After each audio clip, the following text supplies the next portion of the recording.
Bonjour à tous et bienvenue. L'État ivoirien va prendre en charge les personnes démunies et défavorisées dans le cadre du programme de la couverture maladie universelle. C'est ce qui ressort du Conseil des ministres tenu hier au Palais de la Présidence et en présence du chef de l'État Alassane Ouattara.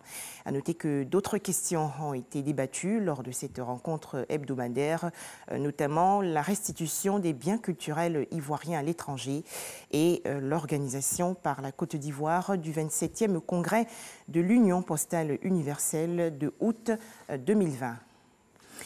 Comment lutter efficacement contre la corruption en Côte d'Ivoire? La Haute Autorité pour la gouvernance a organisé récemment à Abidjan 3 panels impliquant les acteurs des secteurs privés, publics et des médias. Une rencontre en prélude à la Journée internationale de lutte contre la corruption célébrée le 9 décembre.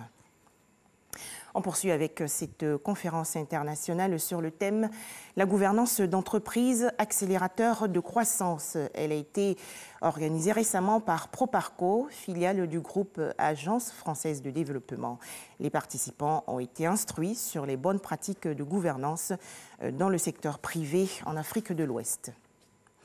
Autre rencontre, celle organisée les 3 et 4 décembre dernier par le ministère de la Femme, de la Famille et de l'Enfant. Objectif, élaborer un nouveau plan national de mise en œuvre de la résolution 1325 du Conseil de sécurité des Nations Unies. Ce document veut lutter contre les violences sexuelles à l'égard des femmes. Les précisions de Sephora Zegui.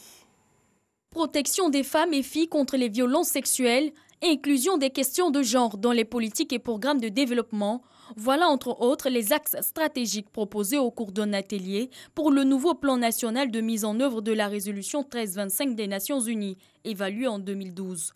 Cet atelier qui avait pour objectif de mettre en place le plan d'action pour la mise en œuvre de la résolution 1325 en Côte d'Ivoire a ressorti quelques recommandations pertinentes telles que la formation et la sensibilisation des autorités locales, préfectorales, religieuses à l'importance de la représentativité des femmes au sein des structures de maintien de la paix et de règlement des conflits.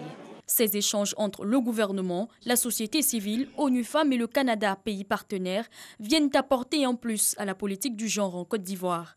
Avec cette alliance stratégique dont le lancement est consacré par cet atelier, nous accueillons donc l'offre du Canada qui se fonde sur un partage des apprentissages mutuels et un appui multiforme aux efforts déployés par la Côte d'Ivoire. La prise en compte des recommandations issues de cet atelier constituera une réponse multisectorielle à la problématique de la protection des femmes, de la promotion de leurs droits et de leur participation à la vie publique et politique.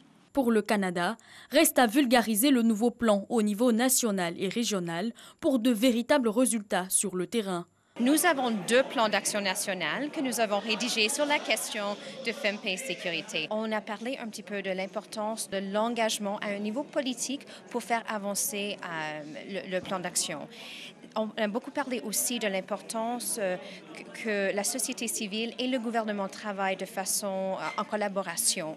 Et également, on a discuté de l'importance que tous les parties prenantes prennent en charge et travaillent pour les mêmes buts et qui travaillent ensemble dans l'élaboration et la mise en œuvre du plan. La prédominance de la violence sexuelle fondée sur le genre ainsi que l'exclusion des femmes des négociations et des efforts de consolidation de la paix ont favorisé l'adoption de la résolution 1325 sur la femme, la paix et la sécurité en 2000 par le Conseil de sécurité de l'ONU. Une session que préside d'ailleurs la Côte d'Ivoire en tant que membre non permanent. Hors de chez nous, c'est aujourd'hui, jeudi 13 décembre, que les juges de la Cour pénale internationale se réunissent à huis clos pour statuer sur une demande de liberté provisoire déposée par les avocats de l'ancien président ivoirien Laurent Gbagbo et de son ex-ministre Charles Blé Goudé. Enfin, au Royaume-Uni, 200 voix de soutien sur 317.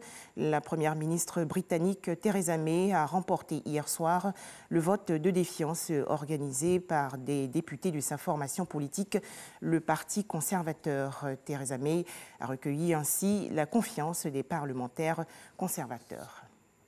Merci de nous avoir suivis.